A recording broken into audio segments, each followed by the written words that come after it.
जय श्री राधे कृष्ण। आप सभी का हमारे YouTube चैनल पर बहुत बहुत स्वागत है। आइए सुनते हैं कार्तिक मास महात्म्य छठे अध्याय की कथा। कार्तिक महीने का बड़ा ही विशेष महत्व माना गया है। कार्तिक के महीने में गंगा स्नान करना, भगवान श्री हरि विष्णु का पूजन करना, माता तुलसी का पूजन करना, दीप आदि का दान करना, यह सब बड़ा ही पुण्य फलदायक माना गया है। कार्तिक के महीने में नियमों का पालन करना चाहिए, धर्म का आचरण करते रहना चाहिए, इससे पुण्य फलों की प्राप्ति होती है। तो आइए सुनते हैं कार्तिक मास महात्म्य छठे अध्याय की कथा। तो बोलिए प्रेम से भगवान विष्णु की जय, माता लक्ष्मी की जय, माता तुलसी की जय, सर्वदेवी देवता की जय। नारद जी बोले कि 2 घड़ी रात्रि रहते तिल, कुश, अक्षत और चंदन आदि लेकर जलाशय अर्थात नदी, तड़ाग आदि के समीप स्नान के निमित्त जाए।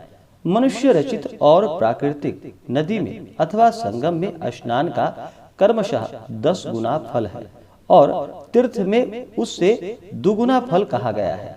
विष्णु भगवान का स्मरण करके स्नान का संकल्प करे, फिर तीर्थ आदि के और देवताओं के निमित्त क्रम से अर्घ्य आदि का दान करे। अर्घ्य मंत्रार्थ कमलनाथ भगवान को नमस्कार है और जलशायी भगवान को नमस्कार है। हे ऋषिकेश, आपको नमस्कार है, आप मेरे अर्घ्य को ग्रहण करो। आपको बारंबार नमस्कार है। वैकुंठ में, प्रयाग में और बद्रिकाश्रम में विष्णु गए और 3 प्रकार के पद स्थापित किया।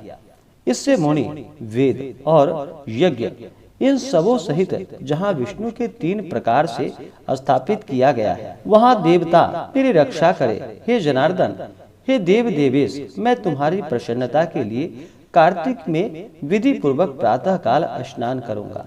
देवेश, भगवान को ध्यान और नमस्कार करके मैं इन जल में स्नान करने को उद्यत हूँ, तैयार हूँ।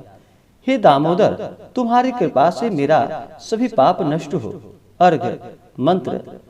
हे हरे, कार्तिक महीने में विधि पूर्वक नहाया हुआ मैं व्रती हूँ, अतएव मेरे दिए हुए अर्घ्य को राधा सहित आप ग्रहण कीजिए। हे धनुजेंद्र, निषूदन अर्थात हिरण्यकश्यपु का वध करने वाले, कार्तिक के महीने में नित्य तथा नैमित्तिक कर्म से मेरे दिए अर्घ्य को आप ग्रहण कीजिए। व्रती पुरुष गंगा, विष्णु, शिव तथा सूर्य का स्मरण करके जल में प्रवेश करे, फिर नाभि पर्यंत जल में स्थित को विधि पूर्वक स्नान करे। गृहस्थ तिल और आंवलों का चूर्ण लगाकर स्नान करे और विधवा स्त्री तथा सन्यासियों को तुलसी की जड़ की मिट्टी लगा करके स्नान करना चाहिए। सप्तमी, अमावस, नवमी, दूज, दशमी और 13 इन तिथियों में आंवले और तिल को लगा करके स्नान न करे। पहले मल स्नान, बाद में मंत्रों से स्नान करे।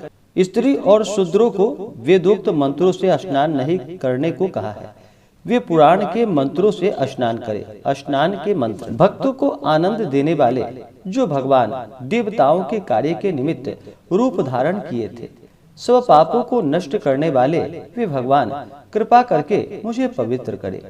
विष्णु की आज्ञा पाकर कार्तिक व्रत करने वाले की सब देवता रक्षा करते हैं। इंद्र सहित वे सब देवता मेरी रक्षा करे। बीज रहस्य और यज्ञ सहित वेद मंत्र और देवताओं समेत कश्यप आदि मुनि मुझे पवित्र करे। गंगा आदि सब नदियां और तीर्थ तथा जल के देने वाले 7 समुद्रों समेत नदी और जलाशय मुझे पवित्र करे। अदिति आदि पतिव्रता, यक्ष, सिद्ध, सर्प और तीनों लोगों की औषधि और पर्वत मेरी रक्षा करे। व्रती मनुष्य इन मंत्रों से स्नान करके हाथ में पवित्री धारण कर देव, ऋषि, मनुष्य, पितृ इन सब का विधि पूर्वक तर्पण करे।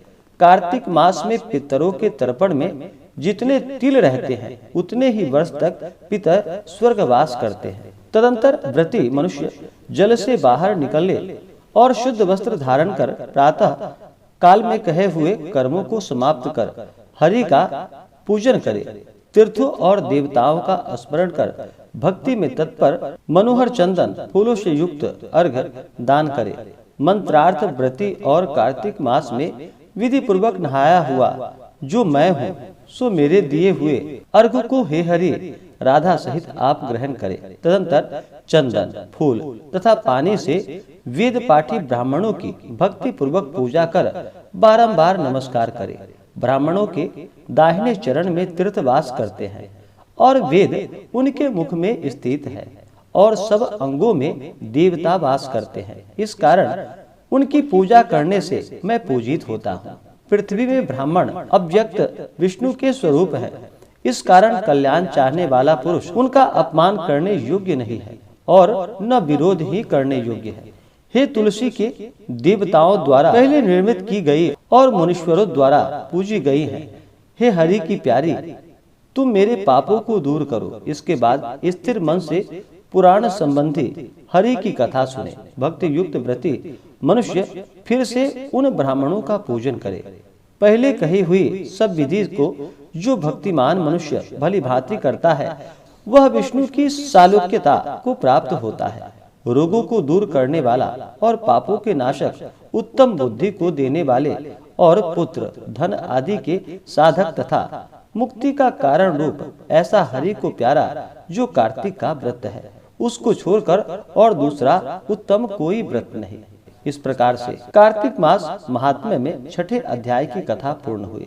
तो बोलिए प्रेम से भगवान श्री हरि विष्णु की जय, माता लक्ष्मी की जय, तुलसी माता की जय, सर्वदेवी देवता की जय। तो आशा करता हूँ कि यह जानकारी आपको अच्छा लगा हो।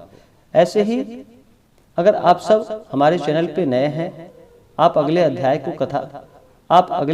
की कथा को सुनना चाहते हो, तो हमारे इस चैनल पे नए हैं तो चैनल को लाल बटन दबा करके सब्सक्राइब करें, साथ में बेल आइकन घंटी को दबाएं ताकि मेरे वीडियो का नोटिफिकेशन आपको समय से मिलता रहे। वीडियो को लाइक करें, शेयर करें। सुखी रहे और स्वस्थ रहे।